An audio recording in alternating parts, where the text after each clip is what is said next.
안녕하세요. 오늘도 사연 살롱을 찾아주셔서 감사합니다. 사연 보내는 저는 사업가이자 화려한 돌싱인 30대 후반 여성입니다. 화려한 돌싱이라는 자기소개에서 짐작하셨다시피 저희 이혼에 대한 이야기를 들려드리고자 사연을 보내게 되었어요. 저희 집안은 대대로 작은 사업을 해오던 집안이에요. 그 사업은 집안의 장손이었던 친정아버지께서 물려받으시면서 크게 번창하기 시작했죠. IMF 외환위기, 서브프라임 모지기 사태 등 크고 작은 위기들이 있었지만 아버지께서는 오직 당신의 의지만을 믿으며 갖은 위기를 넘겨내셨고 지금만큼의 사업 규모를 일구어내셨어요. 어린 저희 눈에 비친 사업가 아버지의 모습은 너무도 멋졌고 자연스레 아버지를 롤모델 삼아 사업가의 꿈을 키우며 자랐습니다. 안정적인 가정 환경 속에서 풍요로운 교육과 지원을 받으며 자랄 수 있었지만 독립심이 강했던 저는 스스로의 힘만으로 아버지만큼 이루고 싶었어요. 그래서 저는 스스로 번 알바비로 학원을 다니고 대학까지 졸업하는 학창시절을 보냈죠. 제가 대학을 졸업할 즈음 친정아버지께서는 당신 사업의 경영 일선에서 한 걸음 물러나셨어요. 새 시대에는 새 시대에 맞는 젊은 경영인이 필요하다 라는 이유로 사업 운영을 젊은 경영인들에게 위임하셨죠. 그리고는 그동안 일에 빠져 챙기지 못했던 여유로운 삶을 즐기기 시작했습니다. 집에 계시는 날보다 여행을 떠나시는 날들이 훨씬 많았고 여행을 가지 않는 날들이면 여러 취미생활을 섭렵하시며 행복한 삶을 즐기셨어요. 특히나 아버지께서는 수집에 큰 관심이 있으셨는데요. 친정집 한 켠을 수석, 화폐, 골동품 등 여러 수집품들로 채워나가셨어요. 그러던 어느 날부터인가 아버지께서 친정집 차고를 자꾸만 확장시키시더니 그 자리를 외제차들이 채우더군요. 대한민국에서는 정식 발매를 하지 않은 탓에 외국 직수입으로 마련한 차량들이었습니다. 저는 혹시나 싶은 마음에 아버지께 외제차 수입 사업 구상 중이냐고 여쭈어 보았죠. 사업은 무슨 그냥 모으는 거야. 진짜로 그냥? 이보세요 딸내미. 아빠도 남자야 남자. 세상 차 싫어하는 남자 어디 있겠냐. 왜? 싫어? 아니 뭐 싫다기보다는 이게 다 웬 건가 싶어서 그러지. 됐네 그럼. 이리 와서 이것 좀 볼래? 이게 롤스로이스라는 차인데. 와, 이런 건 얼마나 해요? 차값만 하나로 8억 좀 넘나? 직수입 비용이랑 뭐랑 해서 좀 더 들었어. 암튼 멋지다 우리 아빠. 진심인 거 알죠? 저는 그런 모습의 아버지가 참 좋아 보였습니다. 남들이야 과소비하네 어쩌네 손가락질을 할지는 모르겠지만 저는 마냥 좋아 보이더라고요. 평생 노력한 대가로 벌어들인 돈, 자신의 행복을 위해 아낌없이 투자하는 거였으니까요. 친정 엄마께서도 아버지의 외제차 수집을 존중해 주셨고요. 그리고 어쩌면 아버지의 여유를 향한 저의 시선에는 약간의 부러움이 섞여 있었을는지도 모르겠어요. 당시 저는 제 생에 가장 바쁜 날들을 보내고 있었거든요. 행복한 바쁨이었어요. 대학을 졸업하면서 시작했던 외국 쇼핑몰 구매 대행 사업이 성공해서 아버지께서 외제차 수집을 시작하실 즈음에는 산업 원자재를 수입해 기업들에게 납품하는 사업으로까지 확장을 맞이하던 시기였기 때문이었어요. 유전자에 새겨져 가문 대대로 물려져온 사업가 기질과 저 스스로 알바해가면서 이루었던 공부 덕분에 원자재 납품 사업도 순조롭게 성공 궤도에 올랐어요. 당시 저의 나이 30대 중반, 이른 나이에 거머쥔 꿀맛 같은 성공이었죠. 사업을 궤도에 올려놓은 저는 만나고 있던 남자친구와의 결혼을 준비했어요. 준비를 시작하던 때부터 말들이 많은 결혼이었어요. 주변 분들로부터 이런 이야기를 종종 들었습니다. 다시 생각해봐. 뭐를? 결혼을? 그렇잖아. 두 집안 차이가 너무 심하게 나도 안 좋아. 이해해. 그렇게 생각할 수 있어. 근데? 내가 남자 배경에 능력까지 따질 필요는 없잖아. 능력은 내가 충분하니까. 한쪽은 사랑만 있으면 되는 거지. 진심으로 했던 말이었어요. 남편은 어려운 환경에서 자랐고 결혼 당시의 시댁도 넉넉지 못한 형편이었습니다. 시부모님 남편, 아주버님, 이렇게 네 식구가 방 2칸짜리 사글세방에서 지내고 있을 만큼 어려웠어요. 남편과 아주버님은 30이 넘은 나이에도 방 하나를 함께 쓰다가 아주버님이 결혼을 하고 난 뒤에서야 남편이 태어나 처음으로 혼자 방을 써봤을 정도로 힘겨운 가정이었거든요. 그래도 전 아무렇지 않았어요. 무엇보다 가난은 죄가 아니니까요. 재력으로 사람을 재단하는 것은 몹쓸 짓이니까요. 그렇게 저는 사랑 딱 하나만 믿고 남편과 결혼을 했죠. 친정 부모님께서는 두 사돈을 무척 반가워하셨어요. 평생의 인간관계가 사업에만 묶여있다 보니 마음 터놓고 지낼 사람 몇 만나지를 못했는데 인생 황혼기에야 속 이야기를 거리낌 없이 할 수 있는 친구가 생겼다면서요. 어찌나 마음에 드셨던지 저희 부부를 신혼여행 보내놓고서는 양가 어른들끼리 2달짜리 해외여행을 함께 다녀오셨더군요. 신혼여행에서 돌아온 저희 부부는 제가 마련한 신혼집으로 분가에 나왔습니다. 일단 결혼 생활을 시작하고 나니 그제야 현실적인 걱정이 들었어요. 행여 사업으로 바쁜 탓에 양가 부모님께 소홀하지는 않을까? 취업 준비생인 남편이 나에게 기죽어 살지는 않을까? 등등이요. 그 걱정을 신혼집에 딸린 정원을 손질하고 있던 남편에게 털어놓았죠. 자기야, 나 진짜 혹시나 해서 하는 말인데. 뭐가? 나 때문에 기죽고 살지 말라고. 나 그런 거 진짜 싫어. 자꾸 뭐래. 내가 지금 얼마나 행복한데. 시부모님께도 말씀드려. 며느리 어렵다 생각하시지 말라고. 그 시부모님 지금 장모님 장인어른이랑 지금쯤 비행기 타셨을 건데. 또 그저께 같이 귀국하셨다고 그러지 않았나? 우리 아빠 나한테 얘기도 안 하고 정말. 참 부습고 부질없는 걱정이었습니다. 취업 준비생 남편은 정원을 손질하며 방긋방긋 웃었고 친정 부모님과 시부모님께서는 하루가 멀다 하고 동반여행을 다니시며 좋은 벗이 되었으니까요. 마침 사업도 이만하면 궤도에 올랐겠다. 나도 이제 나 재밌는 걸 한번 해보자 싶었던 저는 아버지께서 그러셨던 것처럼 취미생활을 시작했어요. 그 부모의 그 자식이라지요. 저의 취미 역시 아버지와 같은 수집이었습니다. 다만 심리 만족과 감상이 목적인 아버지의 순수한 수집과는 달리 저의 수집은 재테크를 어느 정도 염두에 둔 수집이라는 차이는 있었어요. 재테크를 염두에 둔 만큼 저의 수집 품목은 장래가 촉망되는 젊은 예술가들의 미술품과 도자기 같은 것들이었죠. 이때까지만 해도 저희 결혼 생활이 평생 행복으로 가득할 줄로만 알았습니다. 사업으로 무척 분주한 와중에도 마음만큼은 행복했던 어느 날이었어요.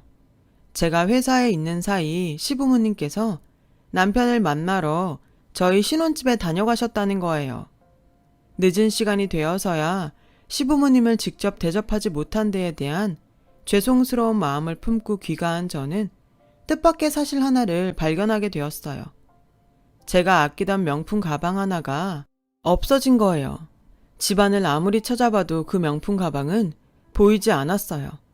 살림을 도와주시는 여사님께 여쭈어 보니 시부모님이 다녀가시기 전까지는 옷방에 있었다더라고요. 그래서 저는 남편에게 넌지시 물어봤습니다. 혹시 어머님이 가져가셨나? 아마 그랬나 본데 아까 한참을 구경하시더니 마음에 드셨나 보다. 저는 살짝 서운한 생각이 들었어요. 말씀을 하시면 기쁜 마음으로 같은 품목을 새로 주문해드렸을 텐데 굳이 몰래 가져갈 것까진 없잖아요. 그러는 한편으로는 시어머니를 이해하는 마음도 들었어요. 시부모 체면이 있지 며느리에게 쉽게 꺼낼 수 있는 말은 아니니까요. 잠시 고민하던 저는 남편에게 저희 카드를 건네며 말했습니다.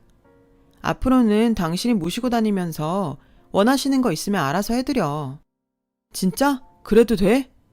오늘 일 다 당신 잘못이야. 당신이 먼저 알아서 잘 챙겨 들었어야지. 오죽했으면 어머니께서 그러셨겠냐고. 그날 이후로 남편에게 건넨 카드의 결제 내역이 종종 제 휴대폰으로 도착했어요. 가끔은 소비가 너무 심하신 거 아닌가 싶은 내용들도 있었지만 크게 신경 쓰지 않았어요. 며느리도 자식이라면 자식이고 그 정도는 충분히 받으실 자격은 되신다고 생각했으니까요. 며느리 덕 좀 보려 한다고 괜히 흉을 볼 만큼 속 좁은 며느리도 못 되었고요. 그런데 제 딴에는 부족함 없이 해드렸음에도 불구하고 시부모님께서 저희 신혼집을 다녀가실 때마다 뭐가 자꾸 하나씩 없어지는 일이 반복되었어요. 티스푼 세트처럼 하나같이 눈에 쉽사리 띄지 않는 작은 것들이었어요. 저는 그런 시부모님을 점차 이해할 수 없게 되었죠. 그때마다 남편은 사람 좋게 웃으며 시부모님을 두둔했습니다. 이게 다 어렵게 사신 습관이라니까. 다들 그러고 살았어. 우리는. 자기가 이해 좀 해주라. 그래요. 그렇다 칩시다. 이해가 되고 아니고를 떠나서 일단은 그렇다 치고 넘어가 보자고요. 그런데 신혼집 TV 리모컨은 왜 가져가시냐고요. 아니 그거 뭐 어디다가 가져다 팔 수도 있는 것도 아니고 어디다가 쓸 수 있는 것도 아니잖아요. 시부모님을 향한 의구심이 날로 커져갈 무렵 저는 친정아버지로부터 뜻밖의 말을 듣게 되었어요. 네 시부모님들이 그래도 마냥 어렵게 사신 것만은 아닌 것 같더라. 그건 또 무슨 소리예요? 안 그래도 속 복잡해 죽겠는데. 좋은 것들을 많이 잡수고 사셨는가? 입이 아주 고급이셔. 와인 하나라도 허투루 샀다 치면 한 입에 딱 알아보시더라. 이거 싼 마이 아니냐고. 이어지는 친정아버지의 말씀을 저는 도저히 가볍게 들을 수가 없었어요. 양가 어른들이 함께 다니셨던 모든 여행에 모든 경비를 친정 부모님께서 부담하고 계셨더라고요. 해외여행의 경우에는 저도 인정합니다. 그 나라의 물가에 따라서는 밥 한 끼, 커피 한 잔이 부담스러우실 수도 있겠죠. 그런데 국내 여행에서조차 고속도로 톨비 한번 내본 적 없다니. 그게 말이 됩니까? 양가 어른들의 여행은 친목 여행이지 접대 여행이 아니잖아요. 친정아버지께서는 친구 사이에 이러면 어떻고 저러면 또 어떠냐 라며 호탕하게 웃으셨지만 시부모님의 이해할 수 없는 손버릇을 경험한 저로서는 도저히 웃을 수가 없었어요. 결론부터 말씀드리자면 시부모님은 빌붙는 기질도 모자라서 도벽까지 있는 분들이셨어요. 그것도 아주 심한 도벽이요. 저는 그 사실을 남편이 경찰서에서 걸어온 전화를 받고 나서야 알게 되었어요. 휴대폰 매장을 방문하셨던 시부모님께서 휴대폰을 슬쩍 하려다 현장에서 주인에게 걸려버린 사건이었어요. 급히 경찰서를 찾은 저는 고개를 숙일 수밖에 없었죠.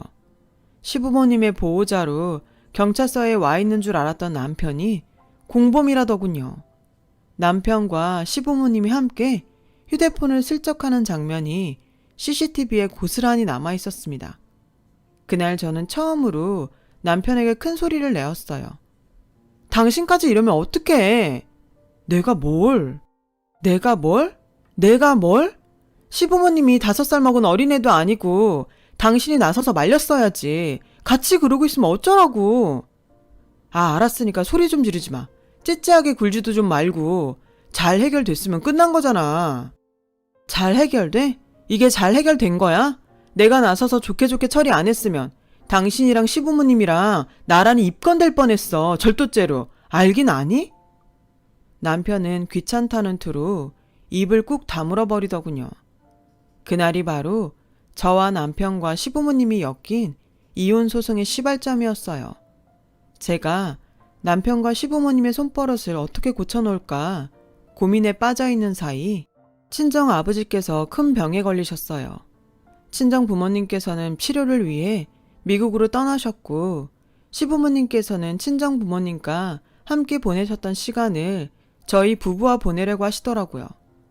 친정 부모님께서 출국한 뒤로 거의 매일같이 저희 신혼집을 찾으셨고요. 저는 그런 시부모님의 방문이 너무나도 싫었죠. 부모님과 시간을 보내는 거요. 좋죠. 그게 싫었다는 뜻이 아닙니다. 시부모님께서 자꾸만 저희 집에 있는 것들 훔쳐가시니까 그게 싫었던 거죠. 저는 믿었던 시부모님을 향한 배신감에 매일같이 뒤통수를 맞으며 사는 기분이었거든요. 제가 그러거나 말거나 시부모님의 도벽은 점점 심해지셨고 과감해지셨어요. 어느 날부터인가 제 취미이자 재테크용으로 수집해놓은 미술품과 도자기 등에도 손을 대시더라고요. 그 정도면 도벽을 넘어서서 절도 수준이었어요. 이대로 묵인하는 건 서로에게 좋을 것 없다고 판단한 저는 시부모님께 엄포를 놓게 되었죠. 지금까지 가져가셨던 것들 하나도 빠짐없이 청구하겠습니다. 갚아주시든 원래대로 돌려놓으시든 편한 쪽으로 처리해 주세요. 그러자 시어머니께서 뻔뻔하게 말씀하시더군요. 내 아들 물건 내가 손 좀 댔기로 써니 그게 무슨 문제라도 된다든? 남편 물건이 아니라 제 물건이죠. 제가 일해서 번 제 돈으로 산 저희 물건이요. 남편은 10원 한 장 보태준 적 없습니다. 남편이 집에서 집안 살림하는 것도 다 도움으로 친다고 하더라. 하기는 뭐래요. 살림은 도와주시는 여사님께 다 맡겨놓고 펑펑 즐기면서 다니기나 했죠. 너 자꾸 서운하게 얘기할래? 시부모님께서는 저의 경고를 귓등으로도 듣지 않으시는 눈치였어요. 그래서 저는 정말로 시부모님께 도난당한 금액 전액을 청구했어요. 그러자 한참이 지난 뒤에야 가져가셨던 물건들을 돌려주시더라고요. 참 기가 찰 노릇이었습니다. 이건 한눈에 봐도 가품이다 싶은 모조품들이었으니까요. 그 모조품들을 만드느라 한참이라는 시간이 걸렸던 모양이죠. 더 짜증나는 건 그 모조품들 앞에서 가져갔던 그대로 고스란히 돌려준 것이다 라고 우겨대는 남편이었어요. 저는 체면이고 나발이고 폭발해버렸습니다. 이게 누굴 바보로 하나 진짜. 나한테 지금 소리 지른 거야? 내가 하루 이틀 수집했던 거냐고. 수집하면서 인맥 한둘 쯤 없을 줄 알았냐고. 당신네 부모님들이 나 몰래 가져간 것들 여기저기 팔고 다닌다는 얘기가 내 귀에 안 들어올 거라고 생각했어? 대체 얼마나 무모하면 이런 짓들을 벌이는 거니? 소리 지른 거 확실하지? 그래, 질렀다. 이 상황에 소리 좀 지르면 안 되냐? 내가 괜히 이러는 거야? 나쁜 버릇 고치고 다 같이 잘 살아보자고 이러는 거잖아. 그러자 남편이 묘한 미소를 흘리며 녹음기가 켜져 있는 휴대폰을 들어 보였어요. 다 녹음됐거든? 앞으로 잘해. 소리 지르고 이러는 거 확인되지도 않은 사실로 시부모님을 도둑으로 모는 거 당신에게 유리할 거 하나도 없어. 협박이죠. 자꾸 태클 걸면 이혼 소송을 하겠다 뭐 그런 얘기죠. 이혼 소송 거는 김에 위자료도 왕창 청구하겠다 뭐 그런 속셈이 뻔했습니다. 그렇다고 누가 기죽을 줄 알고요. 나가라고 해봤자 나갈 남편이 아님을 잘 알고 있던 저는 그 길로 짐을 챙겨 비어있던 친정 부모님이 집으로 들어갔고 다음 날에는 부동산을 찾아 신혼집을 내놓았어요. 회사 법무팀의 도움을 받아 이혼 소송 서류를 작성했죠. 그동안 시부모님으로부터 피해본 금액 전액을 반환하라는 소송과 함께요. 저는 진짜로 이혼할 생각이었어요. 더 이상은 그쪽 집안과는 엮이고 싶지가 않았어요. 그런데 그놈의 집안 사람들은 저를 얼마나 우습게 봤던지 제가 이혼 소송장 작성을 막 마치는 순간에 전화가 걸려오더라고요. 신혼집 정원에서 파티를 하고 있으니 얼른 오라는 전화였습니다. 순간 이건 또 무슨 개소린가 싶었던 저는 급히 신혼집으로 향했죠. 어디서 가져왔는지도 모를 노래방 기계 소리가 동네 어귀에서부터 들려왔고 신혼집 대문으로 들어선 저는 정신이 아득해지고야 말았어요. 시부모님이라는 작자들이 당신네 동네 사람들을 죄다 몰고 와선 신혼집 마당에서 파티를 벌이고 있었거든요. 업체는 또 어디서 알아봤는지 최고급 출장 뷔페까지 데려와 거하게 먹고 마시는 중이었습니다. 물론 결제는 제 카드로 했겠죠. 시부모님의 동네 분들은 정신이 아득해진 저를 향해 부자 며느리가 좋기는 좋네 따위의 말들을 한마디씩 던지셨어요. 그렇게 잠시 시어머니의 한마디가 정신이 아득해졌던 저의 존투 본능을 깨웠습니다. 넌 하루 종일 어딜 그렇게 싸돌아다니니? 얼른 와서 어른들한테 술 한 잔씩 따라 올리지 않고 하는 김에 주방 가서 김치 부침개라도 좀 부쳐오고 그래라.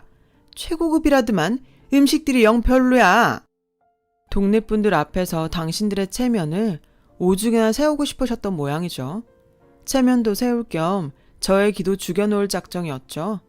그런데 어쩝니까? 상대를 잘못 고르셨는데 그 검은 속셈에 놀아날 죄가 절대 아닌데요.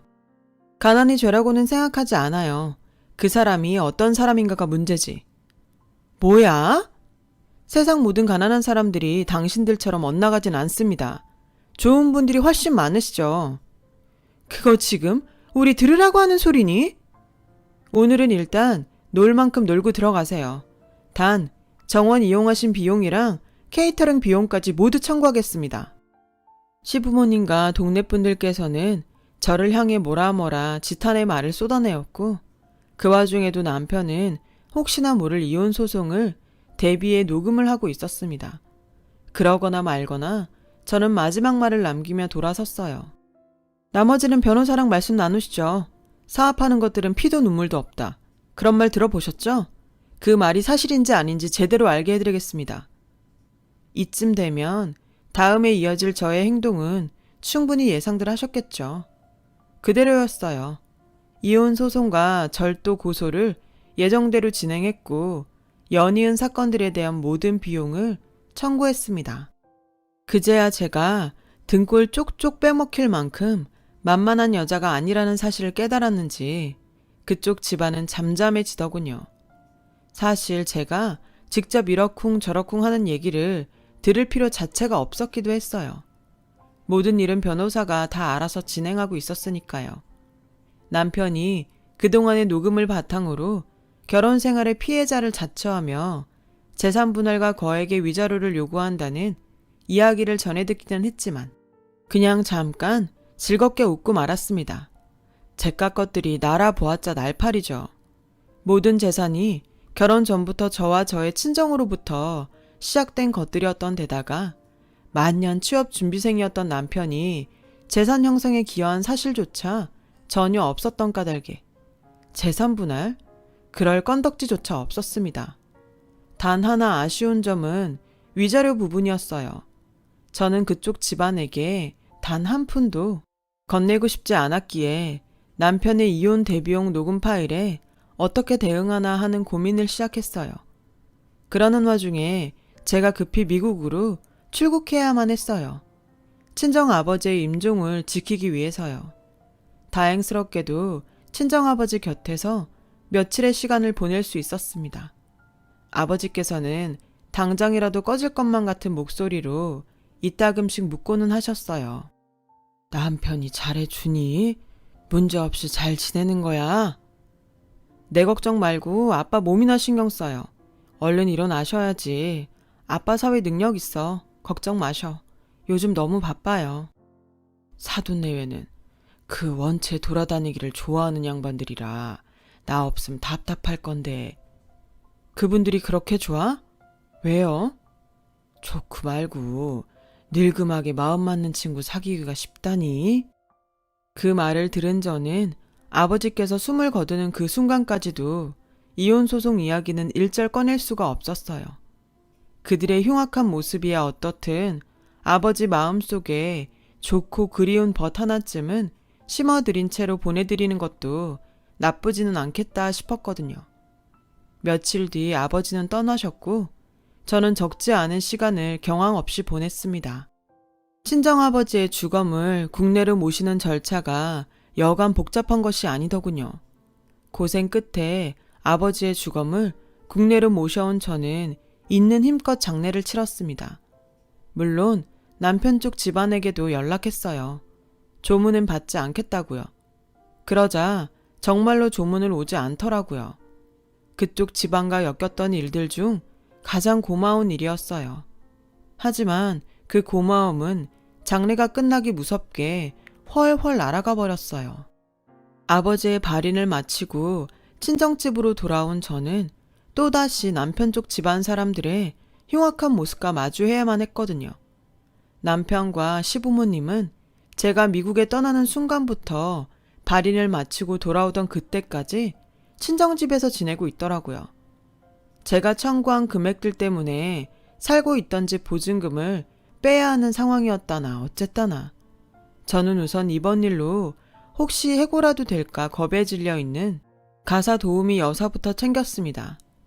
걱정하지 마세요. 여사님 잘못 아닙니다. 죄송해요, 아가씨. 전 그냥 남편분께서 시부모님이랑 오셔서 며칠 집에 머물게 되셨다길래 그런 줄만 알고 그만. 죄송하다는 말씀은 하지 않으셨으면 좋겠어요. 여사님께서 제가 이혼 소송 중이라는 사실을 아셨던 것도 아니고 작정하고 속인 쪽은 저쪽이니까 오히려 여사님도 피해자 입장이신 거잖아요. 여사님 쪽 걱정을 대번에 정리해드린 저는 남편 쪽 집안 사람들을 가택 침입죄로 신고했어요.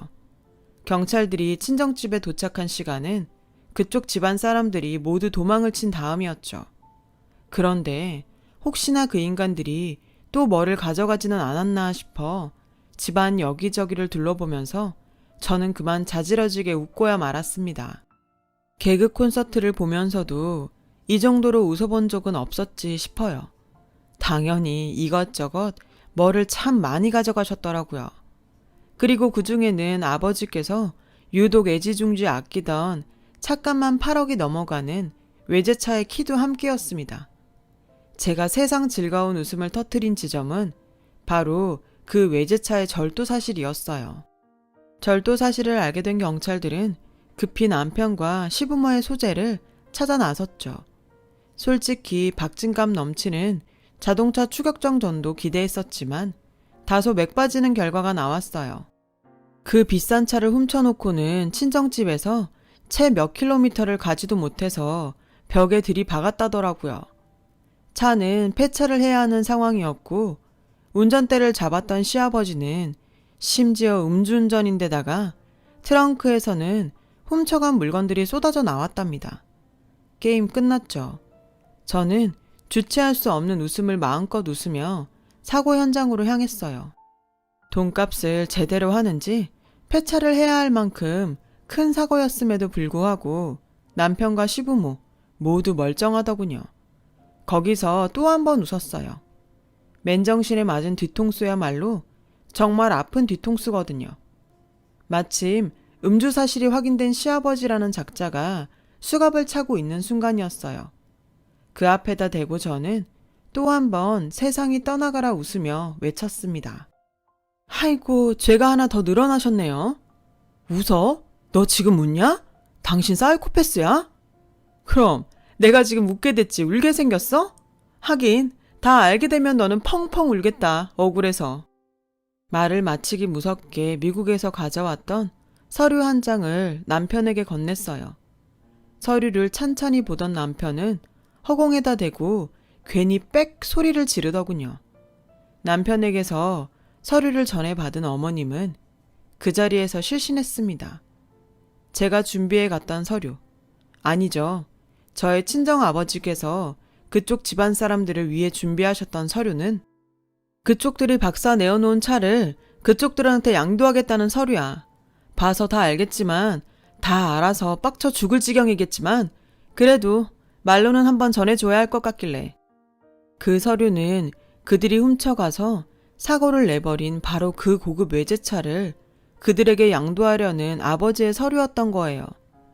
저희 이혼 소송 사실도 시부모님과 남편의 흉악한 본 모습도 모르는 채로 임종을 맞이하기 직전에 아버지께서는 외제차의 명의를 그들에게 이전하겠다는 서류를 준비하셨어요. 당신께서 시부모님들 데리고 다니며 좋은 구경을 시켜주지 못하게 된 만큼 그들에게 가장 아끼던 차를 선물해 안전하고 편안하게 구경하고 다니시라는 선물이었어요. 저는 그런 아버지의 뜻을 거역할 수 없었죠. 그들의 본 모습이야 어떻건 아버지 마음속에는 그들이 좋은 벗이었으니까요. 그리고 아버지의 재산은 어디까지나 아버지와 어머니의 것이니만큼 제가 왈가왈부할 영역도 아니잖아요. 그쪽 집안 사람들이 그 고급 외제차를 훔쳐 도망치다가 사고만 치지 않았더라면, 얌전히 있다가 그 서류를 받아 서명 하나만 적어 넣었더라면, 금액만 해도 8억이 넘어가는 비싼 차량이 그들의 소유가 될 수 있는 상황이었던 거죠. 그들은 그런 줄도 모르고 개망나니 짓을 하다가 자신들의 소유가 될 예정이었던 모든 행운을 한 큐에 날려버렸던 셈이고요. 모든 사실을 알게 된 남편, 그렇게 땅을 치며 통곡했습니다. 저는 그런 그에게 즐거운 유감의 말을 전했죠. 억울하겠다. 이 차 받았으면 소송 비용에, 나한테 배상할 금액들에 다 채우고도 지방에 작은 아파트 하나는 떨어졌을 건데 그걸 박살 내놨으니. 이게 진짜 쳐 맞으려고. 너 미쳤어? 돌았냐? 그걸 왜 이제야 얘기하는 건데? 지금 그 말 나 들으라고 한 소리 맞지? 진짜 한번 맞아볼래? 누가 혼나게 될지는 두고 보면 나올 일이고, 잘 알아줘. 녹음은 당신만 하는 게 아니야. 입에 담는 것만으로도 불쾌했던 저의 결혼 생활은 그렇게 세상 해피하게 끝이 났습니다. 이런저런 사건들이 참작되어 위자료 한 푼 주지 않고 이혼 판결을 받는 데 성공했거든요. 심지어 제가 주장한 모든 피해 금액들이 인정되어 그쪽 집안은 빚더미에 앉아버렸어요. 정말 세상에는 좋은 사람들도 많지만 자기 욕심에 자기 발등을 찍는 사람들도 많은 것 같아요. 소중한 일상의 작은 행복에 항상 감사하고 있습니다. 남은 인생 더 열심히 살아보겠습니다. 제 이야기 들어주셔서 감사합니다. 좋은 하루 되세요. 여러분, 사연 댓글에 응원과 현명한 조언 부탁드려요. 좋아요와 구독은 저에게 큰 힘이 됩니다. 오늘도 좋은 일 가득하세요.